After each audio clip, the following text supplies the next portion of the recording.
Okay, welcome back. Now we're working with the particular type of sequence that's going to be important for our work. All right, and the sequence is basically the parts of what's called an infinite series.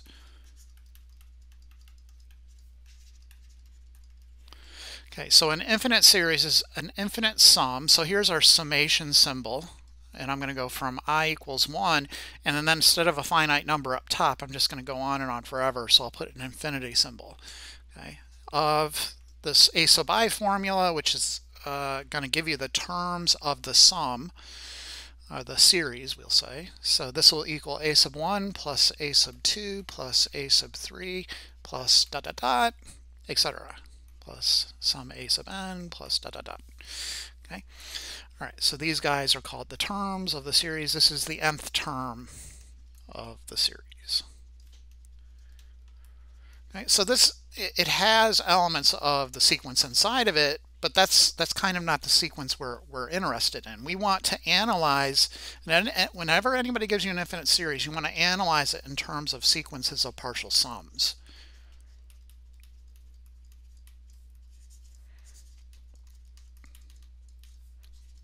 Okay, so a sequence of partial sums is the first term, and instead of writing a sub n, I'll write s sub 1 for sum 1. It's just going to be the first term. And then the second term of the sequence, s sub 2, will be a sub 1 plus a sub 2. Then the third term of the sequence will be a sub 1 plus a sub 2 plus a sub 3, etc. Right? And then the nth term of the sequence will be a finite sum. S sub n will be the sum from, I guess, I equals 1 to n of a sub I.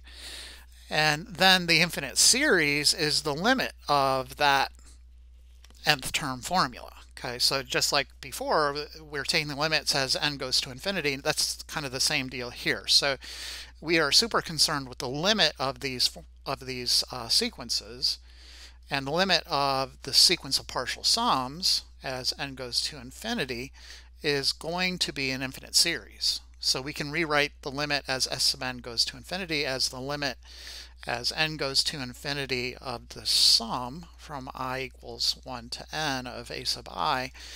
And what the limit of that thing does is just make it go to infinity. So it'll be I equals 1 to infinity of a sub I. Okay. So,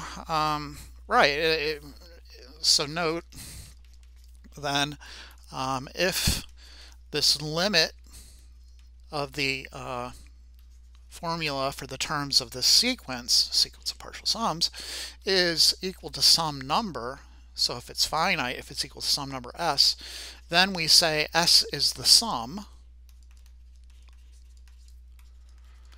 and we say the series is convergent.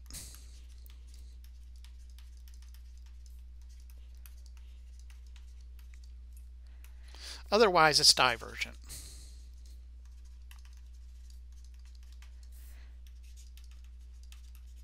Okay. Before, when we worked here, these sequences were pretty easy to figure out the limits of. We could apply all of our old calculus rules to it. It was just simple, simple, simple. Now, these formulas, because it's a sequence of sums, these formulas may not be obtainable. We may not even be able to figure out what the heck s sub n is, okay, let alone take its limit. So for like 9.2 and 9.6, we develop all these methods to determine whether this limit actually exists. If the limit exists, then you could just actually use a partial sum to get an approximation for the sum. Okay, so it being convergent is really where it's at. That's the most important part. If it's convergent, you don't really need to know what the sum is, because you're going to be able to approximate it using a couple terms. Okay.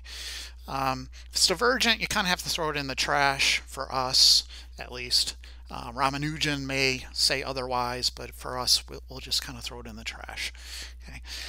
Fortunately, there are some series that we're going to be able to evaluate. There are some we're going to be able to say, hey, first off, it's convergent, and secondly, here is the sum.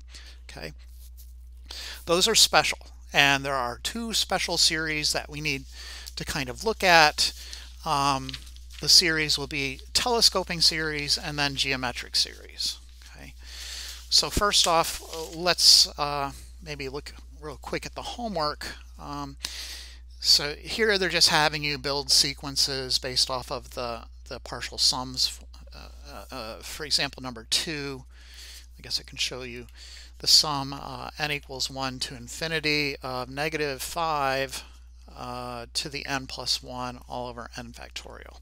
Okay, so s sub 1 is just the first term if you were to expand the sequence.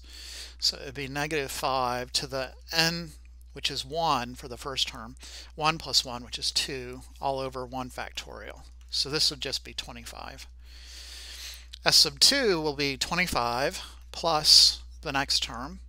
So the next term would be negative 5 to the third power all over 2 factorial, which is 25 minus 125 over 2, which is 50 all over 2 minus 125 over 2, which would be negative 75 over 2. Okay. S sub 3 would be, basically s sub 1 plus s sub 2, which we just figured out to be negative 75 over 2, and then plus would be a sub 3, right? So a sub 3 would be negative 5 to the 3 plus 1 is 4 all over 3 factorial, which would be negative 75 halves, and now it's going to start getting annoying, right? Plus, I think it's 625 is 5 to the 4th all over 3 factorial 6. I'd probably just go over here to Wolfram and Wolframize it, and what do we get? Negative 75 halves plus 625 over 6. Right, that'd be 200 thirds, and on from there, right? So 200 thirds. S sub 4 would be 200 thirds plus negative 5 to the 5th all over 4 factorial. Okay, so plus negative 5 to the 5th all over 4 factorial. Whew. And it's getting nastier. Negative 1525 all over 24. And then s sub 6 is just that, negative 1525 all over 24 plus negative 5 to the 6 all over 5 factorial. Oops, did I screw that up? 3 factorial, 4 factorial, 5 factorial. It looks like the order is right. Oh, I skipped one. This should be 5. There it is. So 5 plus 1 over 5. Okay, so then I'm going plus 5 to the 6 divided by 5 factorial. And I'm getting 200 thirds. That's not right. That's what I had before. That's S sub 3. S sub 3 is 200 thirds. Really? It came back to 200 thirds? I can't believe it.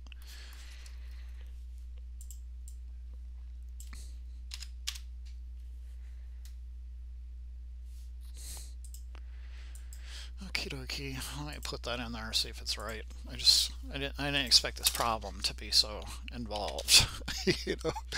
And then negative 75 halves 200 over 3 negative 1525 over 24, and then 200 over 3.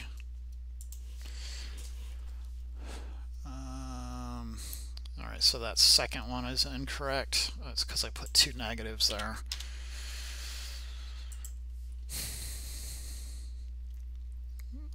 Okay, so there's that. Right. Alright, so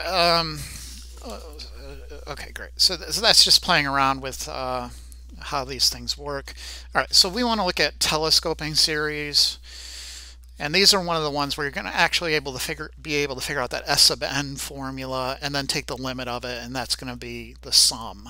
Okay, so they're called telescoping series.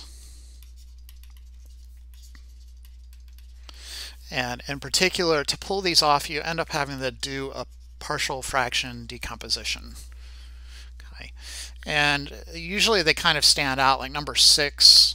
If you look at the terms of the series and you could imagine yourself doing an integral of that using a partial fraction decomposition, it's a telescoping.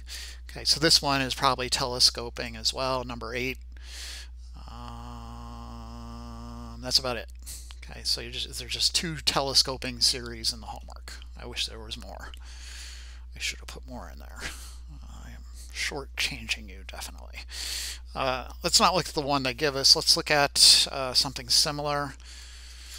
So maybe one that's in the book. Here we go. Example 2.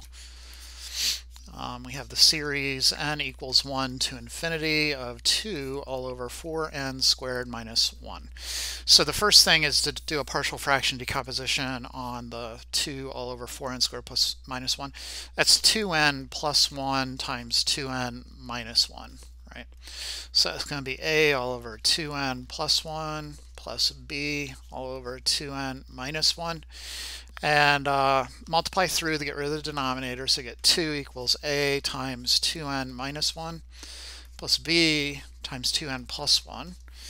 And then you could do a substitution for n as 1/2. So 2 will equal 0 plus b times 2. So b will equal 1. And then let n equal negative 1/2. And you get 2 equals a times 2 times negative 1/2 is negative 1, minus 1 is negative 2. So a will be negative 1. Okay, so I can rewrite my infinite series as the sum from n equals 1 to infinity of negative 1 all over 2n plus 1 plus 1 all over 2n minus 1. Okay, I'm going to rewrite it so it's a limit, basically. So the formula for the nth partial sum is kind of what I'm after. So I'll take the limit, and sadly I have these weird variables. I'll let k go to infinity of this partial sum, the kth partial sum here. So let me rewrite these terms just because I know what's coming. It won't matter, but this will just look prettier. Okay, so again, this part right here is that nth S sub n formula that you see back here. It's basically this thing. And what we're going to do is figure out what that thing is and then take the limit of it. Okay, so this whole thing is our S sub n. And I want to take the limit, basically it's S sub k, because I have to use a different variable because they can't make anything easy. Okay, so I need to figure out a nice formula for that. So that's kind of what you see them doing in the book here at this part. They use S sub n, so they can get around it because they just do a whole new thing. And then they kind of analyze what S sub n is, okay? And if you look at what it is, it'll have this nice collapsing kind of figure to it. So let's take a look. Limit as k goes to infinity. I'm literally going to expand that formula. So plug in 1. I have 1 all over 2 times 1 is 2, minus 1 is 1, minus 1 all over 2 times 1 plus 1 is 3. Okay, plus 1 all over, so this was n equals 1. This will be n equals 2. So plug in 2 wherever you see n. You'll get 3 minus 1 all over 5 plus, then plug in 3 for n. So this time I'll get 1 all over 5 minus 1 all over 7 plus blah, blah, blah, plus blah, blah, blah. And then I usually kind of just look at the last 3 terms. So this would be n equals k minus 2. Okay, so that would be 1 all over 2k minus 4 minus 1 is 2k minus 5 minus 1 all over 2k, 2 times k minus 2 plus 1 is 2k minus 2 plus 1 is 2k. 2, what the heck is it? 2 times k minus 2 plus 1 is 2k minus 4 plus 1 was 2k minus 3 plus the next guy at n equals k minus 1. So that's going to be 1 all over 2 times k minus 1 is 2k minus 2 minus 1 is 2k minus 3 minus 1 all over, I believe it's 2k minus 1, right? Because it's going to be 2 times k minus 1 plus 1 is 2k minus 2 plus 1, yeah. Then the last term, n equals k, all right? Right, so that would just be 1 over 2k minus 1 minus 1 all over 2k plus 1. Then I kind of stand back and look for cancellations. This one cancels out pretty nicely. Sometimes, like the first couple terms, every other term won't cancel out, so you may need to, you know, expand it so you can see the cancellation. But this one works out real nice. So I'll cancel in blue and show you. The second term is jumping up and canceling with the first term of the next parentheses. So you see that? And that's kind of repeating. And then this will cancel with the term in the next parentheses. And then there's a term right here, right? And the first term and the second term in this will jump and cancel with this. Okay. This then jumps and cancels with this. This jumps and cancels with this. So all you're left with are the first and last terms. So I have the limit as k goes to infinity of 1 minus 1 all over 2k plus 1. And then if you take the limit as k goes to infinity, that second term is 0, and so this will just equal 1. Okay? The series sums to 1, in other words. And it's all based on your ability to find a nice formula for s sub k. And you can already see it's getting annoying, right? This is not the formula I would want to risk my life on doing this. You know, it's kind of haphazard, it's not inductive, it's not proofy, it's just kind of this cancels with this. And all right, so anyways, that's the telescoping form. That's what you see in the book there for their first example. All right, the second kind of series then after the telescoping series that we're going to be able to get this nth term formula for will be the geometric series. Okay, so 1, 2, 3. Geometric series. Okay, so in this case, what we're going to do is find a general nth term formula for all geometric series, and then we'll be able to tell whether the series converges or diverges just by looking at the thing, believe it or not. Okay, so what is this? First off, it's a series such that the terms of the series are an arithmetic sequence, right? So you see that AR to the n, I probably introduced that formula, a sub 1 r to the n minus 1 in the series on sequences, the section on sequences prior to this section. But anyways, expanding this and seeing what it looks like, it's a plus ar plus ar squared plus dot dot dot plus ar to the n plus dot dot dot.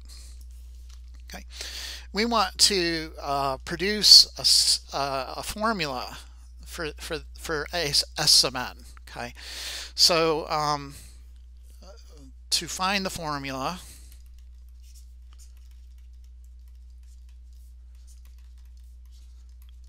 note the following. So S sub n, as it sits, is just the first n terms of that series, right? So the first n terms that you would have, the a is 1, ar to the first is number 2, ar squared is the third one, and then plus dot dot dot plus ar to the n minus 1, right? Because this is the first term, this is the second term. You see the exponent is 1, the third term, the exponent is 2, the nth term, the exponent is n minus 1. Then I'm going to subtract the same thing, but I'm going to multiply it by r. So multiplying s sub n by r, you'll get ar, and I'm going to kind of move this over here, plus, you know, because it's a times r would give you ar. A times r would give you ar squared, etc. Right? So plus AR cubed plus dot dot dot plus this AR to the n minus 1, and then plus that thing times R, which is AR to the n minus 1 plus 1, which is AR to the n. Okay, so you subtract these, S sub n minus R S sub n. That'll equal A, and there's a huge collapse, right? These guys it's kind of like a telescoper. All this junk collapses, and you're just left with minus AR to the n. Okay, from here I can factor out S sub n and solve for S sub n, the nth term formula. I'm going to factor out an A. And then I'm going to divide both sides by 1 minus R and kind of rewrite a little bit so it looks like what the book has. And then there's my S sub n formula. So if I want to know the sum of a series, I could just use this thing. Okay. So in particular, though, I kind of just want a shortcut formula for any generic geometric series. So consider the generic geometric series that we have from above, AR to the n from n equals 0 to infinity. Okay. Its nth partial sum, the limit of its nth partial sum, rather, I should say. Let's say that. The limit of the nth partial sum determines the behavior of the series, whether it converges or diverges, whether it adds up to something or doesn't. So we note the limit of S sub n, which again, this is equal to the series from n equals 0 to infinity of AR to the n. The limit of this S sub n thing, in our case right now, is equal to, and there's some issues with variables, I know. But right now, just simply put, this is equal to the limit of A all over 1 minus R times 1 minus R to the n, as n goes to infinity. The only part of this entire expression that's dependent on n is this one little guy right here. That's the only part. That's the only part that's affected by the limit then. So kind of zoom in on that. So this part is really the only important part.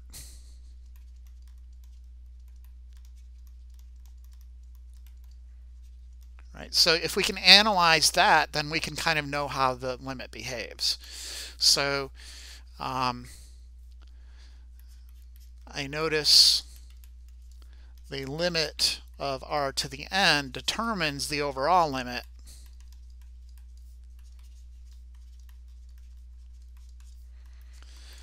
And in 9.1, we kind of worked with that issue already.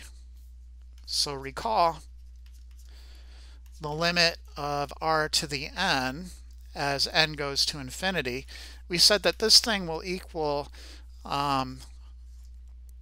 0 if R is like a fraction less than 1. In particular, if the absolute value of R is less than 1, like 1/2 or even negative 1/2, that thing's just going to equal 0. Okay.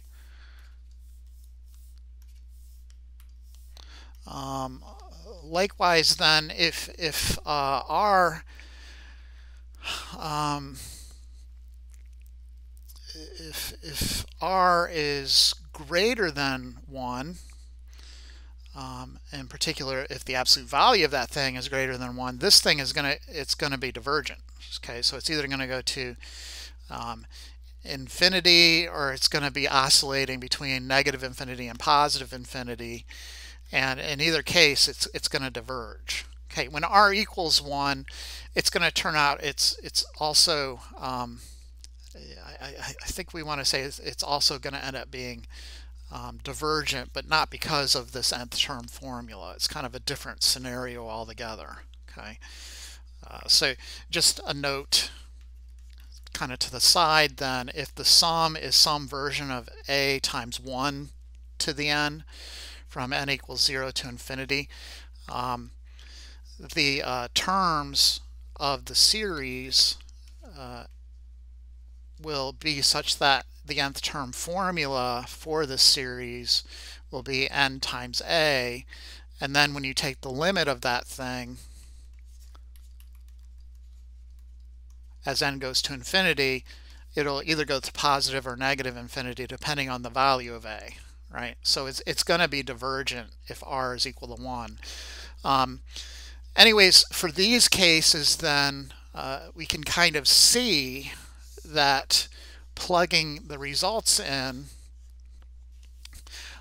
it'll equal 0 if that r value is less than 1. So if you plug a 0 in for r to the n, it'll just be 1 times a over 1 minus r for the limit of the partial sums.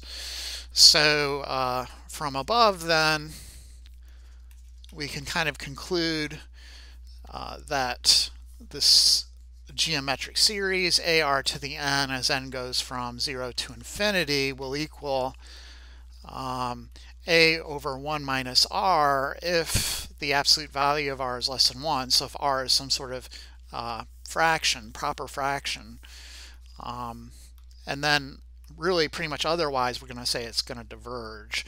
So it'll be divergent otherwise. We'll just say if the absolute value of r is greater than or equal to 1. Okay. So hopefully that kind of convinces you. It's probably not the nicest looking proof I got, but they go through the same thing in the book. If you'd rather read their argument, maybe theirs is better, I don't know. But that's the idea. Okay.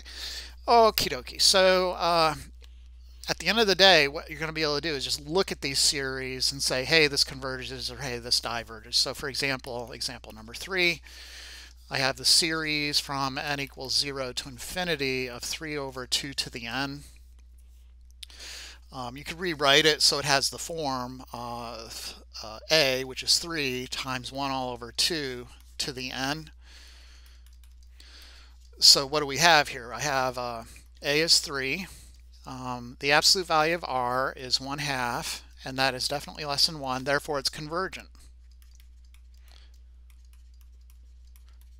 Okay, and so you use the formula to get your answer. It'll be 3 all over 1 minus 1/2, which is 3 over 1/2, which is 6. Okay. Okay.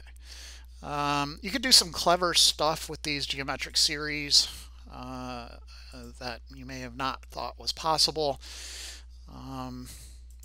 So for example, number 10 in the homework, and the rest of these are just sort of geometric series you can kind of do real quick. I think you could do these real quick. I'm just looking to make sure there's nothing crazy that you need to worry about. I don't think there is. Okay, so there's some parlor type tricks that you can do with these guys. In particular, number 10.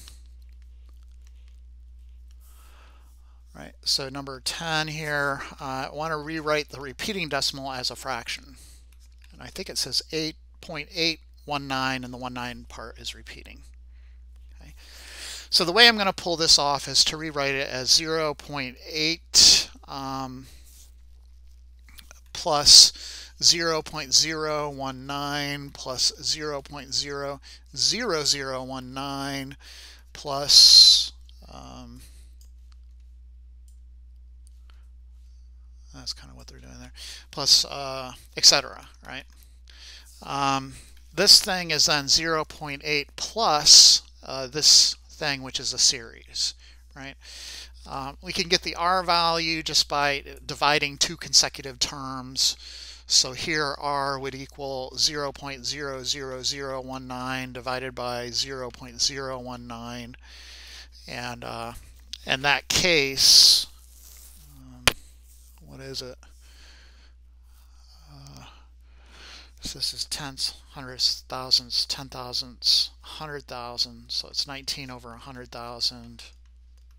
divided by tenths, hundredths, thousandths, 19 over 1,000, which will equal 1, 1, 2, 3, 1, 1, 2, 3, 4, 5, 1, da, da, da, da, da, 1 over 100. The A value is, you just take that to be the first term, you see, 0.019. And then you go sum from n equals 0 to infinity, and then you put A, which is, you could rewrite as 19 over 1,000 times R, which in this case is 1 over 100 to the n. Okay. Then you could, the A value for that sum is 19 over 100, so you have 0.8. The R value is 1 over 100, so it is convergent. The absolute value of R is 1 over 100, so it converges because it's less than 1. So you get 0.8 plus 19 over 1,000 all over 1 minus 1 over 100. That leaves 0.8, which I'll write that at 8 tenths. 8 tenths plus 19 over 1,000 all over 99 100ths. So this will be 8 tenths plus 19 over 1,000 times 100 over 99. Some zeros nicely cancel out. You get 8 tenths plus 19 over 990. And then you can find a common denominator between those two. Multiply top and bottom by 99 on the first term. So 2, carry the 7, 7, 8, 9, 792. Hate to use a calculator, it sort of defeats the purpose of all this. So it would be 792 all over 990 plus 19 all over 990. So add in 19, 9, 10, 11, carry the 1, 9, 10, 11, carry the 1, 811 990s. 1 all over 990. And you should be able to check that on your calculator and make sure it worked. Where are you, calculator? There you are. So 811 divided by 990. Yeah, it worked. So cool parlor trick. 0.8 plus I guess 19 over 1,000, and then 1 over 100, and then this is 811 over 90. Submit the answer, and yay. All right, so cool. The last thing I think in here is nth term test for divergence, which is extremely important, so please don't blow it off. So basically, this is just some extra properties that help you along through chapter 9, basically. So some extra stuff that'll help you. Okay, so the first thing, the most important thing, is the nth term test for divergence.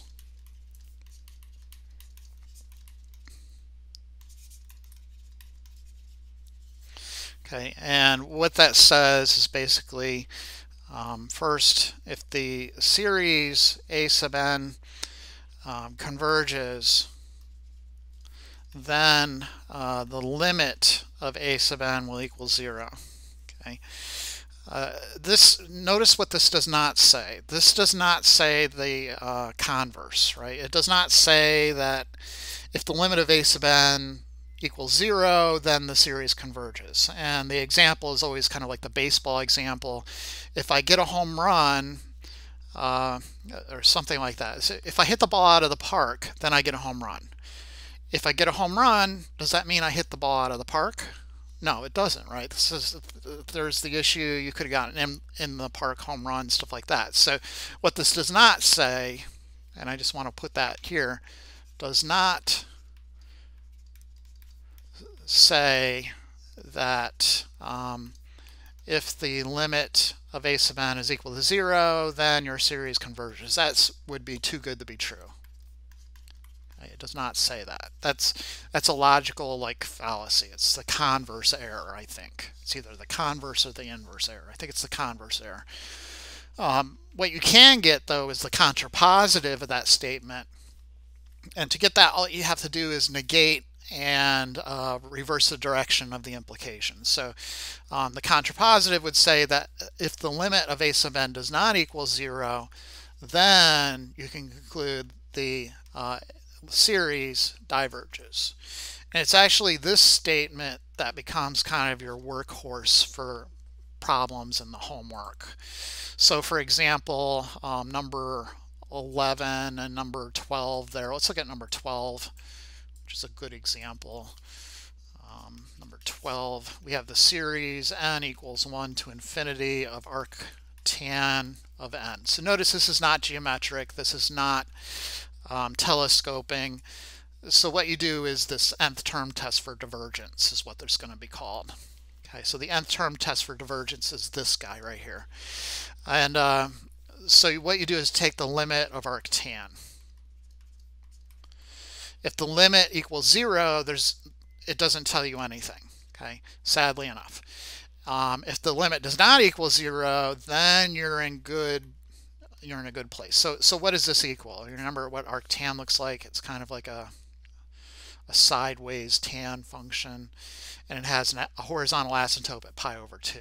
So as n goes to infinity, arctan is going to go to pi over 2. This is not equal to 0, hence it diverges by the nth term test.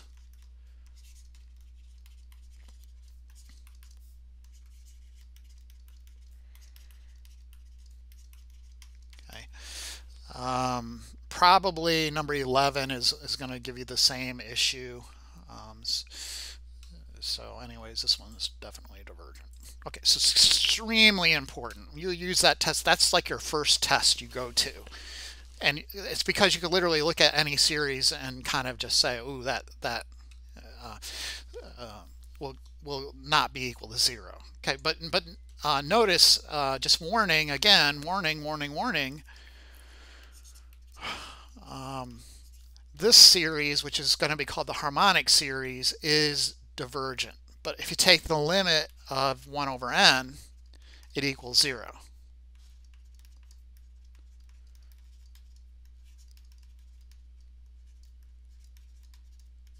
Okay, so I'm just warning you.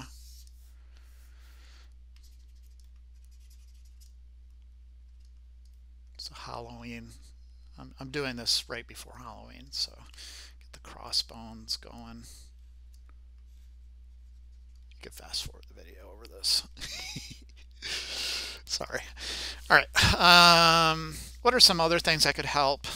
Just some other helper facts that may not necessarily be given in the book. Part B, if you have some convergent series, so if the series of a sub n equals something and the series b sub n equals something, you can basically multiply these things and it won't affect the fact that it's going to converge. And not only that, the series of c times a sub n will equal ca. Okay. Secondly, if you have a sum of these two guys, because they have this convergence property, it's just you're just going to get a plus whoops, this should be a b, sorry, a plus b. Okay. What are some other factoids? Basically, if the series a sub n converges or diverges,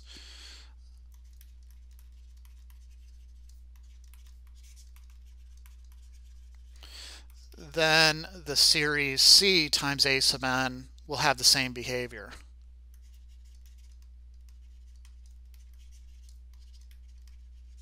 Okay, so for instance, this telescoping series way back here, I know it converges, so I can automatically say any constant times it also converges. So like 1001 all over 4n² minus 1 also converges. I don't know what it converges to, But like I said, that's not always too big of an issue. I just want to know whether it converges or not. You can cut pieces off of sequences and it won't affect it. So if you have the series a sub n from n equals 1 to infinity converging or diverging,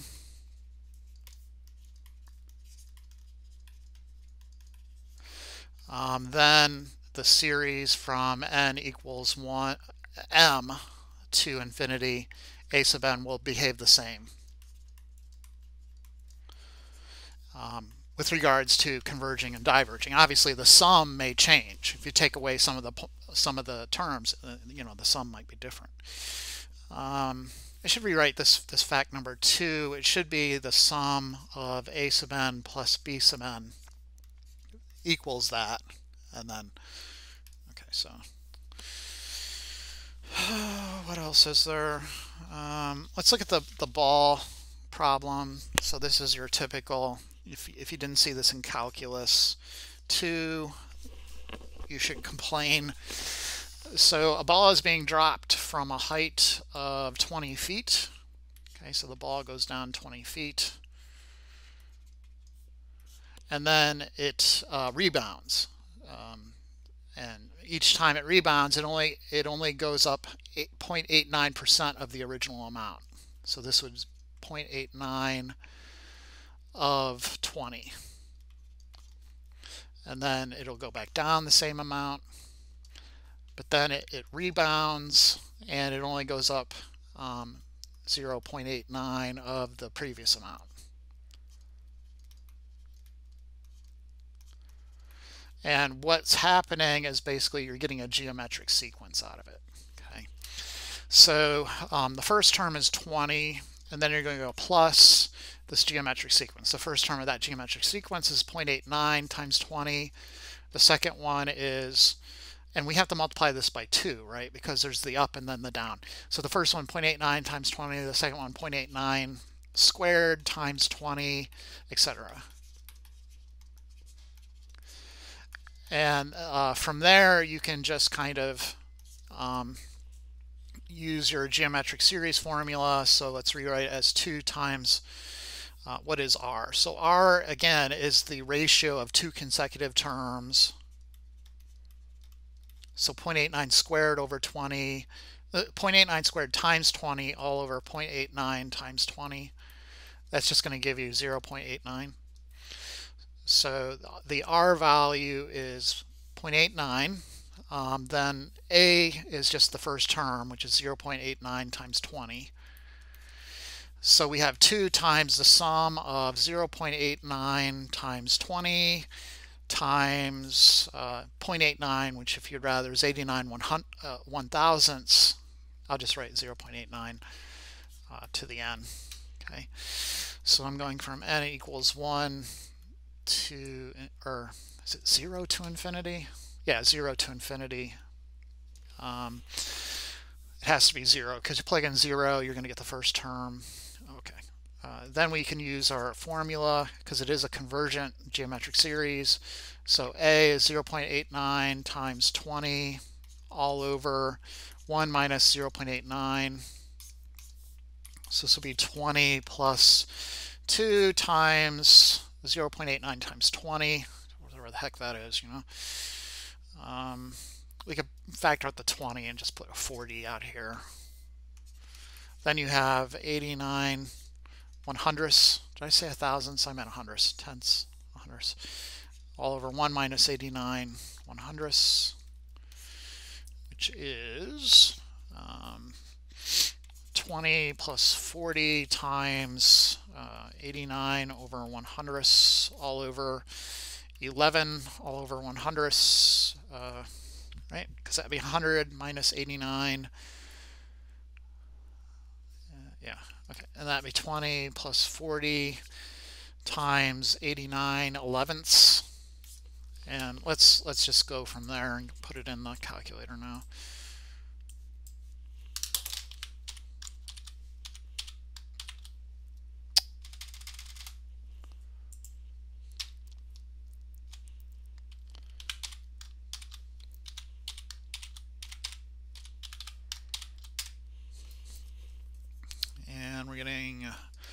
3780 over 11. I think they want a decimal approximation of 343.63. Repeating just for me.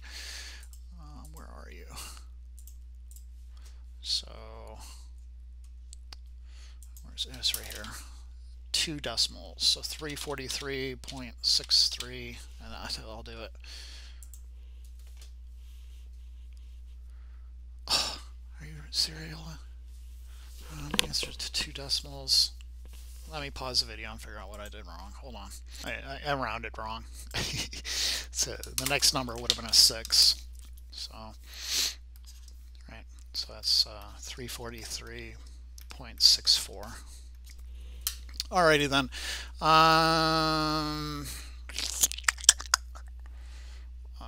Oops. So there are some weird problems in here. Maybe I should talk about. So note like number 13. We'll make one of these a video quiz as well, unless I did the video quiz already. Let me make sure I didn't do it. I don't think I did. I don't think I did. I don't think I did. I don't think I did. I don't think I didn't. Okay, so I need a video quiz as well. But let's look at number 13.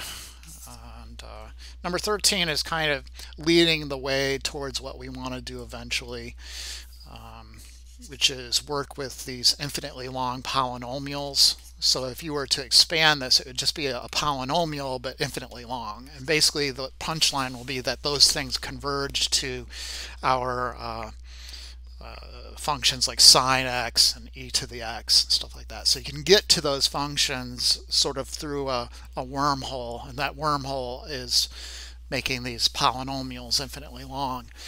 But anyways, we want to kind of figure out what this series represents, and the interval of convergence, basically. In other words, what values of x can I put in here such that the series will be equal to something? Okay, so we kind of recall the geometric series formula and use that as a template. So the series from n equals 0 to infinity of ar to the n will equal a all over 1 minus r.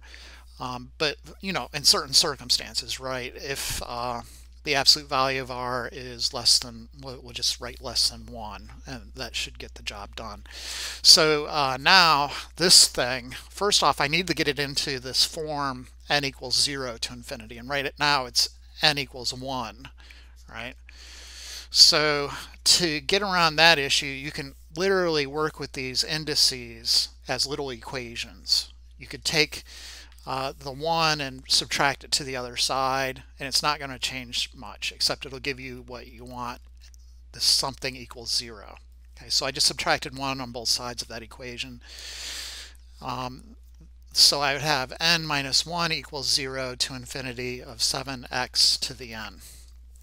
Okay, you have to have it start at 0, otherwise the formula, the way we derived it, it's not going to work the same. Okay, so anyways, at this point, what do I need to do? I need to do kind of a replacement, a variable replacement. So I'm going to let j equal n minus 1. Okay, so this n up here in the exponent, I'm going to need to rewrite that. So n, I notice, is then equal to j plus 1. Right? So I rewrite the summation as the sum from j equals 0 to infinity of 7x to the j plus 1.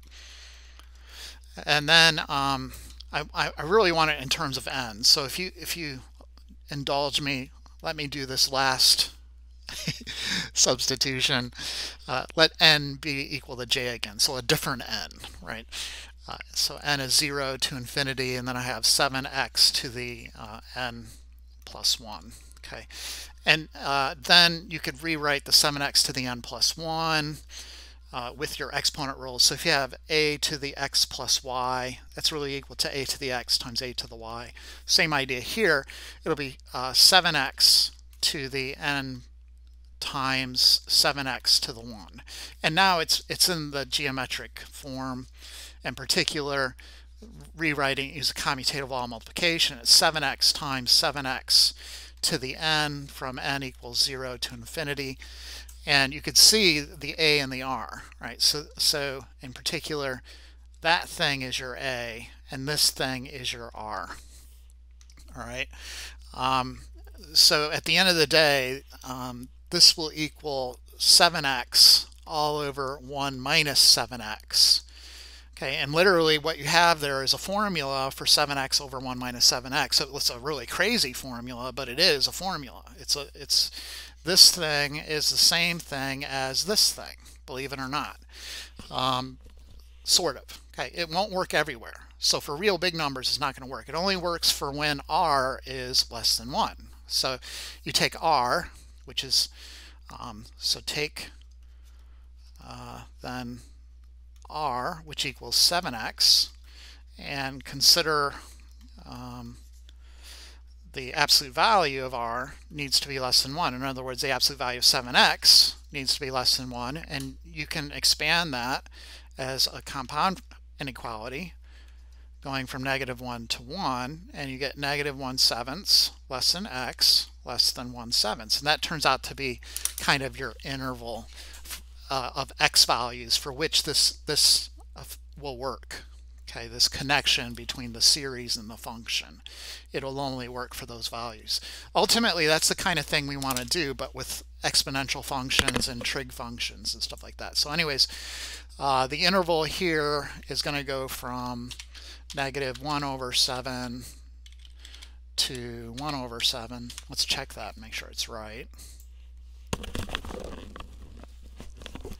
Yay. And then they want you to rewrite it as a function. So 7x divided by 1 minus 7x, and that should be that. Okay. Looks like the other ones aren't so bad because they start at you at n equals 0. So let's make this number 14 our video quiz. This is in video quiz set number 6. This is now 9.2, and it's problem 14. Okay. Okie dokie.